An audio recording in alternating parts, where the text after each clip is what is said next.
Well, hello there guys, good evening to you. Welcome back to my voice acting playthrough of the Phoenix Wright Ace Attorney Trilogy. We are carrying on once again, Case 3, Recipe for Turnabout. Back in the courtroom once more to take on the likes of Gene Armstrong and Furio Tigre. Tried to get in his hands on part of our evidence. Thankfully, Gumshoe was there to save the day. We're now into the climactic stages of this case. So sit back, relax, and enjoy the episode.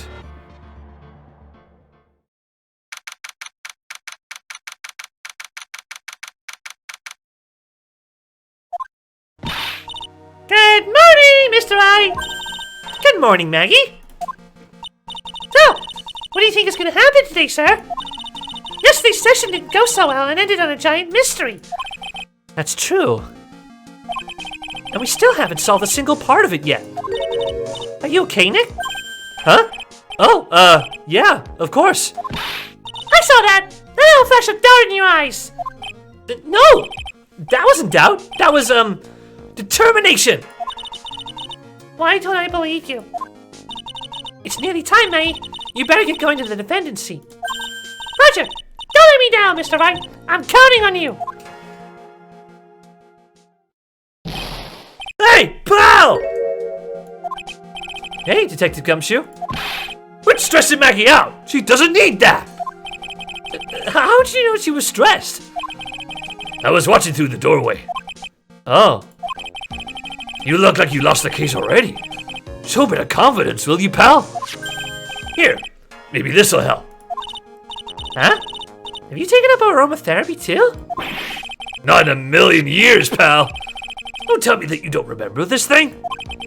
Come to think of it, that doesn't look like one of those aromatherapy bottles. This is the small bottle that turned up in Trilogy's kitchen a couple of days ago. Oh, look at all these little bottles. Whoa, they're aromatherapy oils. He's got so many they're overflowing onto the floor. Hey, wait a minute. There's one bottle that's different from all the others. Well, what do you know? And it doesn't have a label either. And it doesn't smell. We finally got the analysis results back from the lab. So, what is it? Is it the poison? I'm afraid not, pal. It's medication. Medication? Yeah, for ears. Topical use only, apparently. For ears? You mean... Yeah, it's the medication Glenelg was using for his ruptured eardrum. What was Glenelg's ear medicine doing in the kitchen?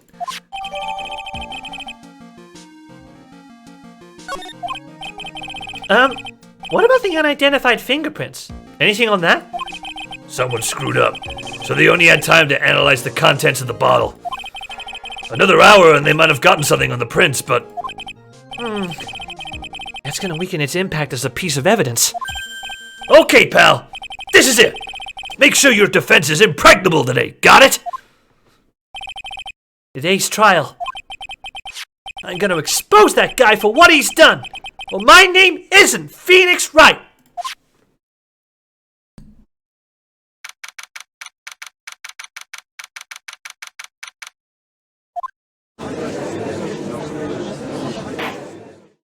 Court is now in session for the trial of Maggie Bird.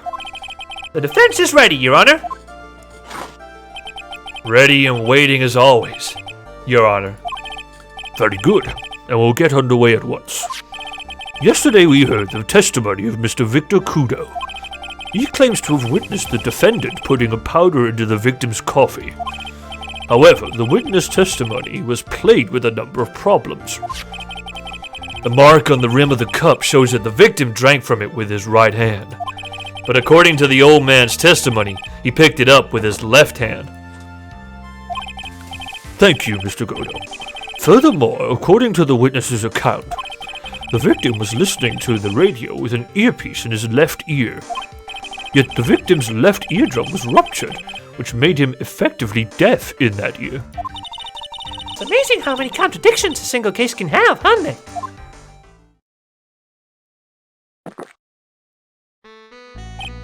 Huh. Allow me to enlighten you, Your Honor. The world, you see, keeps turning, and we must turn with it. You've lost me already, Mr. Godo. Don't let the mysteries of yesterday mystify you today. Only losers think like that. You've got to change with the times. That's one of my rules. Are you implying that you resolve these contradictions? You know the answers to these riddles? The old guy just wasn't throwing seed in here. He was throwing us off the scent. And today I'll prove it. Very well. Let the first witness take the stand.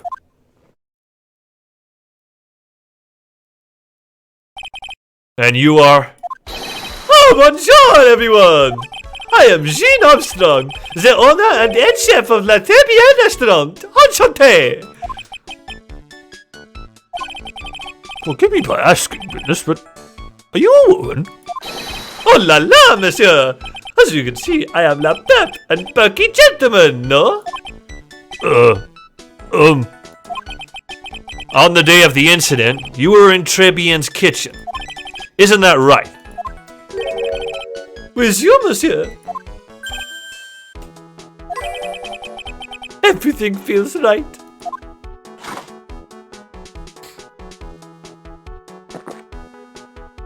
Huh. Wow, he's totally unfazed. Doesn't anything intimidate this guy? Very well. Your testimony, please, witness. Please tell the court what happened that day at Tribune. Oh wait, a volunteer.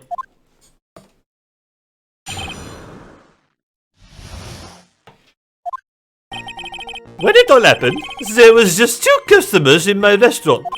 I remember I was experimenting with some new art decors that day. Like having a large mirror between the tables, for example. Oh wait, perhaps that is what the old man was looking at. La cup, the earpiece, and the glasses. He would have seen everything in reverse, no? Mirror? Oh wait, grand mirror. La most enormous mirror.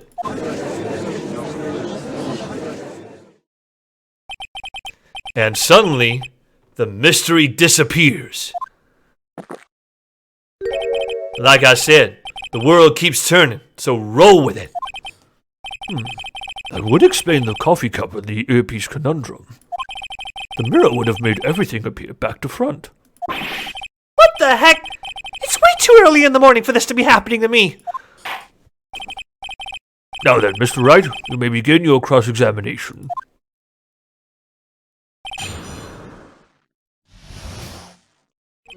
The cup, the earpiece, and the glasses. He would have seen everything in reverse, no? Objection! The coffee cup, the earpiece, and the HMD. Let's think back over Mr. Kudo's testimony for a second, shall we? A boy was wearing the earpiece on the same side as the green lens of his specs. No question! You can look me up if I'm wrong. It was his left ear, without a doubt. So, to summarize, we were told both the HMD and the earpiece were on the victim's left side. Now, if Mr. Kudo saw all that as a reflection in a mirror, it means both the HMD and the earpiece were actually on the victim's right side. Exactement! You see, monsieur, now that you think about it, it's not so hard, no? Unfortunately, that's where we run into a monumental contradiction with the facts. If Mr. Kudo really did see everything in a mirror, why is it that the HMD is now on the wrong side of his head? Order! Order! Mr. Wright is correct. If the witness generally observed the victim reflected in a mirror, then we would expect the victim's eyepiece to have been over his right eye. Objection! How bitter. Trite, you should have a taste of this bitterness. It'll calm you down in no time. Are we talking about your coffee? Or something completely different? You don't understand the way the witness thinks. How he thinks. You remember this, I presume. I broke the vase? Sorry? Apology You mean Mr. Kudo's sworn testimony? Exactly. The old man has one very grievous habit, other than throwing seeds. The more of an impression something makes, the more muddled his mind makes it. And what's the most striking thing about Mr. Elg? Clearly, it's the victim's eyepiece. And that's my point. The old man strikes again. Mr. Elg's HMD made a big impression on the old man.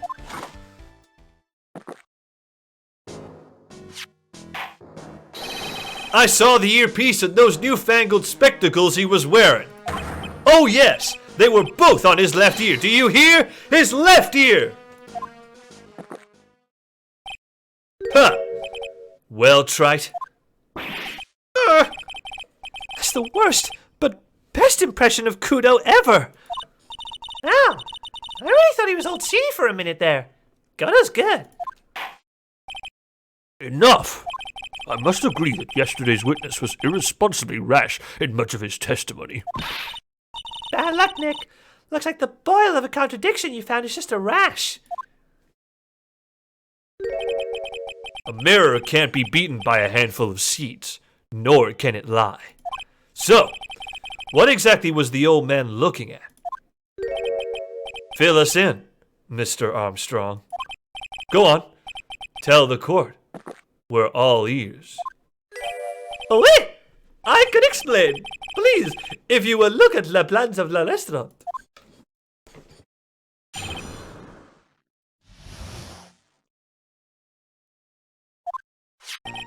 Hello, is everyone sitting comfortably?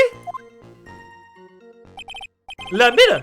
It was in the middle of the restaurant, dividing the two aisles. There is only one seat from which you could have seen an image of the victim. That was the seat at the table next to the victims. That was where the old man was sitting. After the terrible incident occurred, I moved the mirror so it was not in the way. But naturally, I did not touch anything else. I see no problems with the explanation we have just heard. From the table next to the victims, Mr. Kudo could have seen the victim in the mirror. What a naughty little coquette I am, confusing all the men like this. Don't worry about it. We can keep up, except for the guy breaking out in a cold sweat over there again. I hate that guy. You said you didn't touch anything else apart from the mirror. Are you quite sure about that?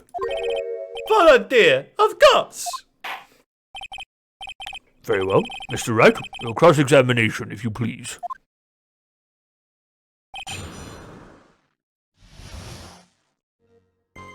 That was the seat at the table next to the victims. That was where the old man was sitting. Objection! This piece of evidence contradicts with the testimony we have heard, Your Honor. The crime photo? Yes. This photo clearly shows something that theoretically should not exist. What on earth do you mean by that, Mr. Wright? Should not exist? Huh. Sounds like you're describing yourself, Trite. Now then, the defense would please clarify its statement. What is the something that should not exist in this photo? Take that! I think it's pretty obvious that this is what should not be in the picture. The vase? What possible connection does that have with this witness's testimony? Your Honor, I'm telling you that there should have been no vase on this table. Because it very clearly contradicts with this piece of evidence. Take that! There is one thing that was clearly demonstrated by yesterday's testimony.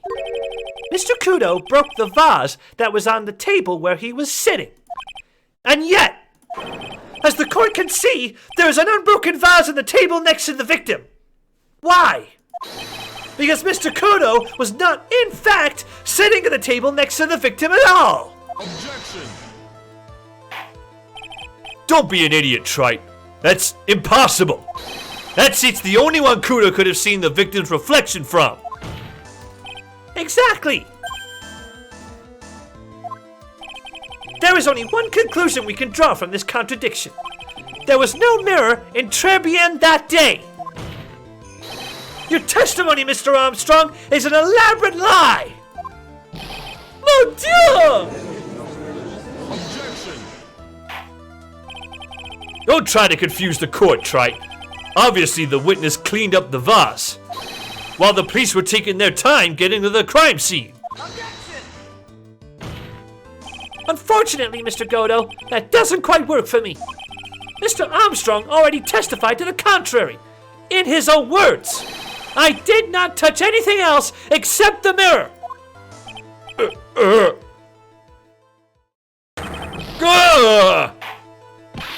Well, witness, what do you have to say for yourself? I was right. There was no mirror in the restaurant that day. In light of this revelation, we return back to the original problem. Why did the victim have an earpiece in an ear which he could not hear? Huh! You only get one shot in life. There's no turning back. If you want to claim that the mirror wasn't there, Trite, then this problem is all yours. How do you explain what the old man saw? I can answer this, and I'll be that much closer to the truth. I can feel it. Are you gonna be okay? Can you really solve this contradiction, Nick? There's more than just this one contradiction, Maya. What do you mean?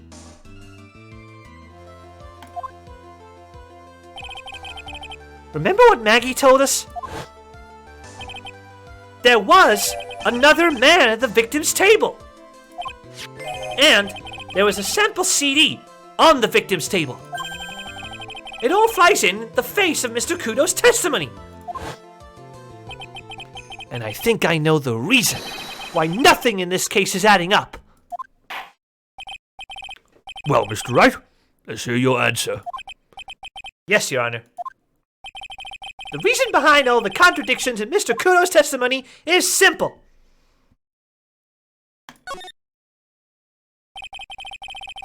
This case is riddled with contradictions. Yet, there is one very simple answer that clears them all up. And what is that? The incident Mr. Kudo witnessed and the incident the victim experienced were two completely different events. What? Yes, the victim that Mr. Kudo saw was not Mr. Glenn Agg at all. It was an imposter, a phony, pretending to be Mr. Elg. Obviously, unlike the victim, there was nothing wrong with the imposter's left eardrum. That's how he ended up wearing the earpiece in his left ear by mistake.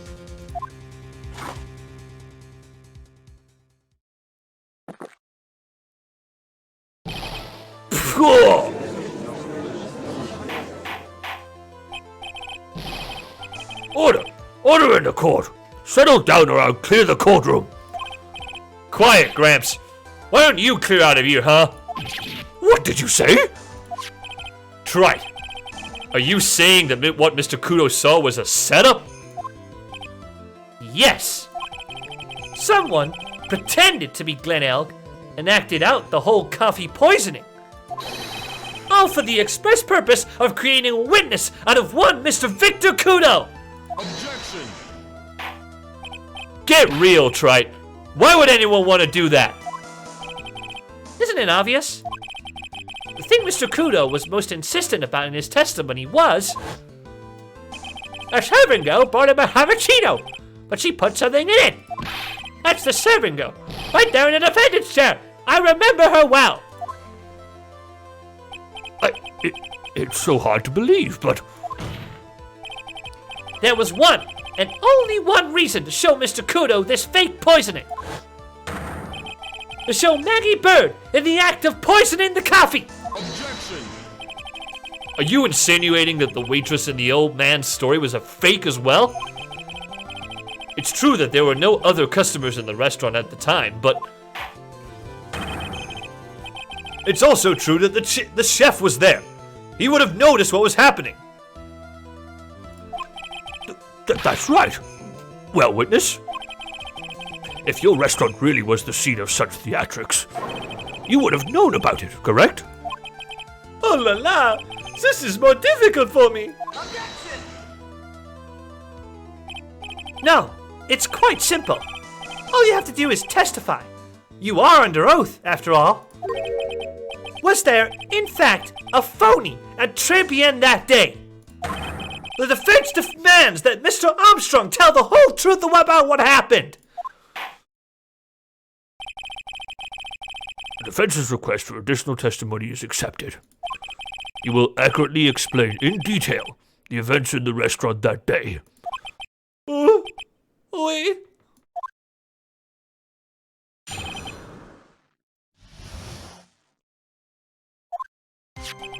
The victim, Monsieur Elk, he came to my restaurant alone. I remember the old man arrived not long after him. There were no other customers. When he got word he won the lottery, Monsieur Elk became very excited. It was approximately 5 minutes later that the poisoning incident occurred. No, there was no time for a phony to do the acting.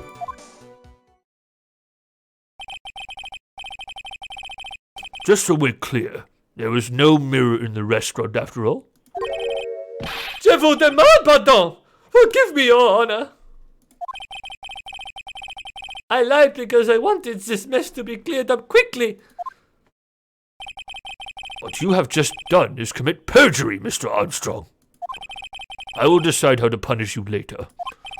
Oh, oui. But now we will hear your cross-examination. Mr. Wright, if you please. You took that perjury charge a bit too well. But I'm guessing he'll be in more serious trouble after this cross-examination.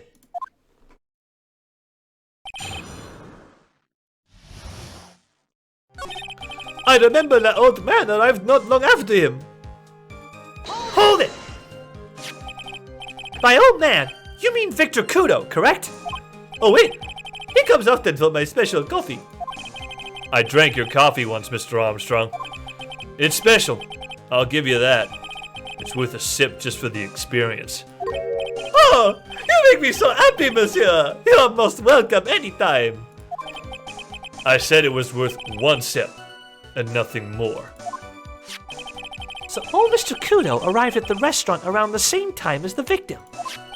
Maybe I should ask about his arrival in more detail.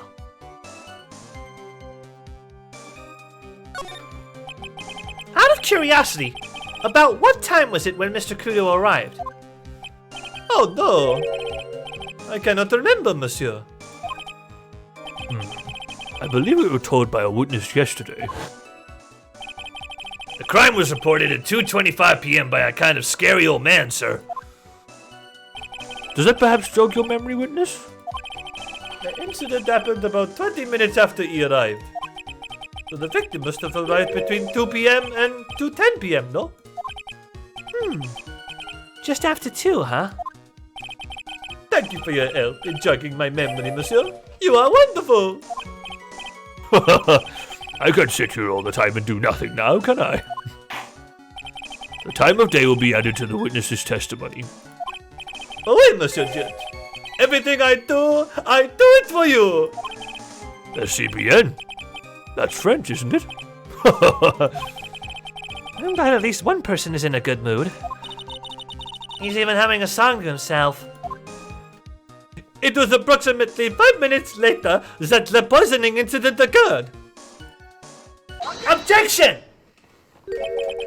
I'm afraid I finally got you, Mr. Armstrong. What? What do you mean? At the time in question, the victim was listening to the radio with his earpiece. The show he was listening to was Millionaire Radio. Each week, they announced the winning numbers of the $500,000 lottery ticket. Oh wait, That must be La show Monsieur Elg was listening to. I can't see any problem with this testimony, Mr. Wright. I wonder. You say the victim arrived at your restaurant after 2 p.m., correct? Oui. I am sure of it. I remember it perfectly now. I know it was that time because I had just finished serving la lunch menu. Get to the point, Trilogy, if you have one. That show is broadcast live at 1:30 p.m. And it claims to be the most thrilling 10 minutes of your life. It's on the air at 1:30.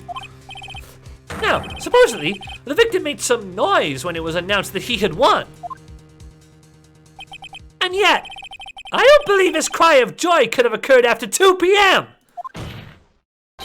Because the show had already finished more than 30 minutes earlier by that point in time. No! This victim would be told about has done nothing but the impossible. Listening to the radio with a ruptured eardrum? Catching a show that was already over? There's only one conclusion you can draw from these facts. This victim was an imposter, acting out the poisoning 30 minutes after the real murder.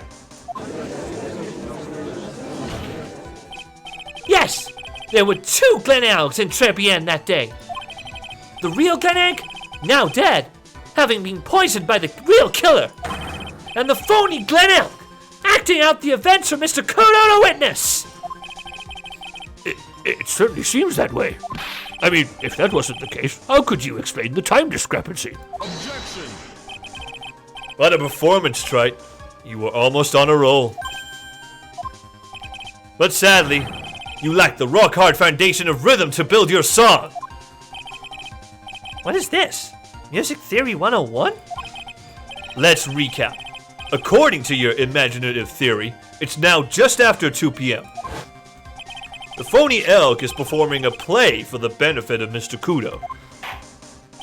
How do you explain, then, where the real Glenelg is? I don't believe I have to spell this out for the court. However, at that time, the real Glenelg was already dead. That's certainly the obvious conclusion. Objection! Thank you, Trilogy. That's exactly what I was hoping you'd say. What? Now, I presume you can prove this theory of yours? Can you explain where the missing corpse went to? The missing corpse? According to the old man's testimony, there was only one other customer there. If that customer was the phony Glenelg, then where did the killer hide the body of the real victim? Ah! Prosecution is a valid point, Mr. Wright. If your theory is to stand up to examination by the court, you must provide us with proof by answering the prosecution's question. Where did the killer hide the body? Yes, Your Honor. No conjecture, Trilogy. Let's hear some facts for once. Show the court a piece of evidence that proves where the body was hidden. Evidence? What's the intense pressure in here all of a sudden? I thought I had him with that contradiction. But he's turned it all around and backed me into a corner instead. Well, Mr. Wright, the court will now hear the defense's theory and evidence. First, where was the body of the real Mr. L concealed?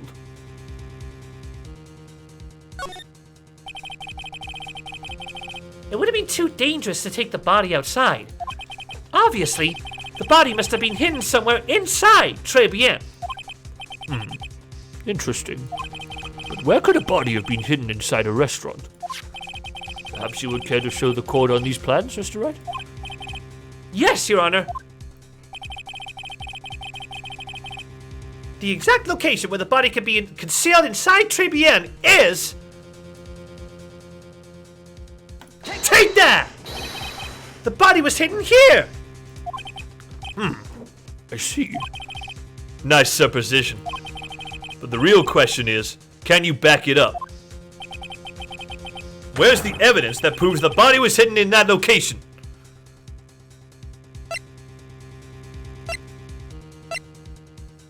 Take that!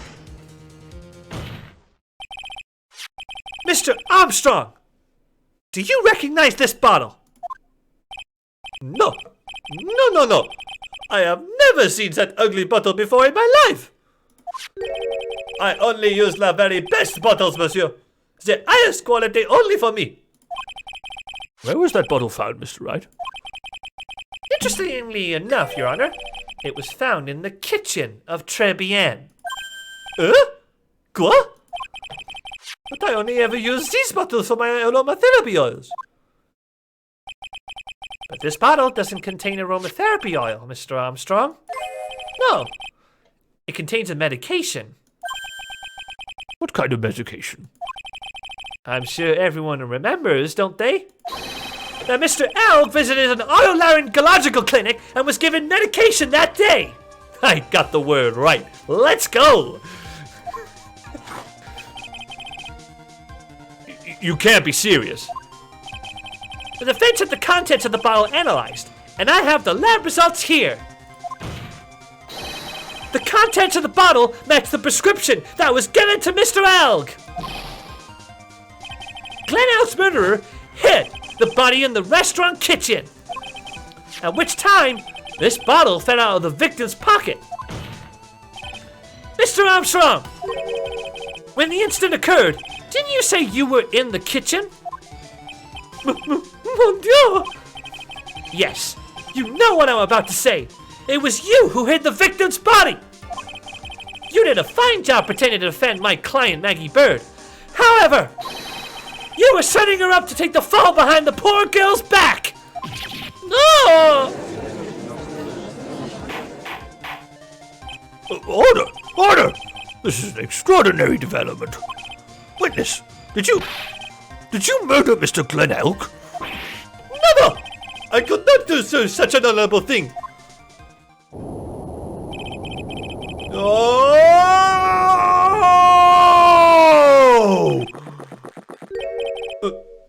Mr. Godo? The bitterness. Every time I get lied to, I always down a mug of coffee. That's one of my rules. Do you have the slightest idea how many cups you've had by now? Then I like to do the same to the person who lied to me. I like to take them down with my empty cup. Listen up, chef. How about a brand new flavor in your ear, my H-deficient friend? Chef with the pardon, please, you must hear me out. It is a trap. Listen to me. Por favor. Yo hablo español, Mr. Armstrong, and por favor is Spanish. I'm only gonna ask you once. Did you do it? No! No! Absolutely no! Let's hear it. You got one shot. Right, Gramps? Witness, the court will permit you the chance to make one final statement. If you lie under oath again, Mr. Godo's coffee mug awaits you. As does my gavel. Oh, wait. It is clear. What do they always say in the movies? I've got a bad feeling about this. Very well. Begin your final testimony, Mr. Armstrong.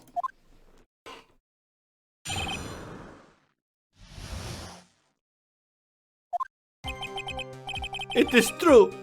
I ate the body in the kitchen. A man forced me to do it. I had no choice. I had to go along with him because there was a reason why I could not refuse. But I did not kill him. I swear it. You must believe me. You were forced? By who? I cannot say. Oh, I will be erased. Let's try a different question then.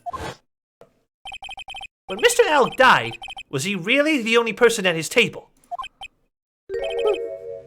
There was.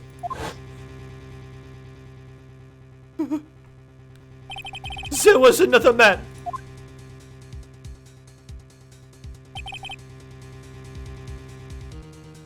I knew it! Maggie was telling the truth!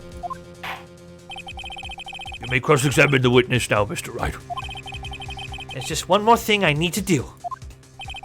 I gotta break this guy and get him to tell us the name of the real killer!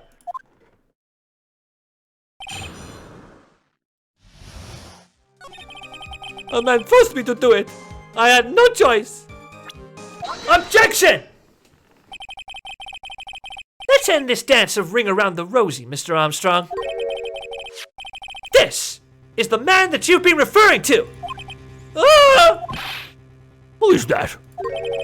I feel like I've seen him somewhere before. Oh, I don't know. Maybe a month ago in this very courtroom? This man is Furio Tigre. He's the manager of a loan office called Tender Lender. There's no point trying to hide the truth anymore, Mr. Armstrong. I know you couldn't go against Mr. Tigre. At least, not while he had this on you. Take that! A $500,000 loan for a black market loan shark! And you had no way of paying it back, did you? That's why you were forced to do anything this man told you. Oh wait, it is as you say. Mr. Armstrong! That tiger, he told me he was going to use my restaurant for a business rendezvous. On the day in question, he was meeting the victim to demand that he repay his loan. I don't know why it happened like that. I just did what he told me to do. I had no choice. I carried the body and the inconscient Maggie out of the dining area and into the kitchen. After that, I just started to forget what I had seen. I think we can now safely say that the man who forced your hand was Mr. Furio Tigre.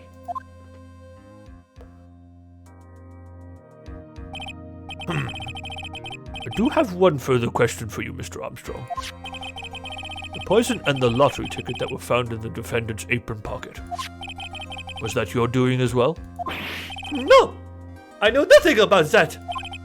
Making it look like it was Maggie who had done it? I was not. It is despicable! Mr. Godo. We'll summon this Furio Tigre as a witness. I doubt that can be arranged today, so we will adjourn for now. Proceedings will continue tomorrow.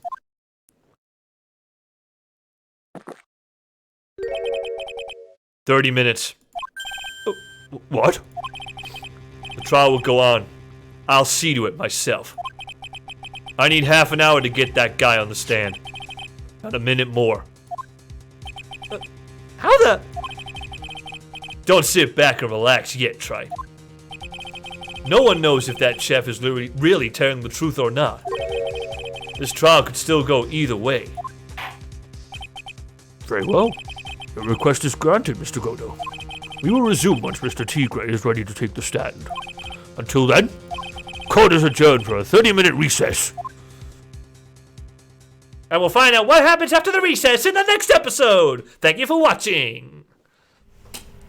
Hello guys, thank you so much for watching this video. I do hope you enjoyed. Please leave a like, comment, and subscribe to the channel if you haven't done so already. Also, you can check out my social media platforms, which are right below my screen. Please check us out and support the show that way. Don't forget, you can watch the action all live on twitch.tv/Stu Waters, where all the action is live with no breaks and no edits. Hope to see you guys next time. Bye-bye.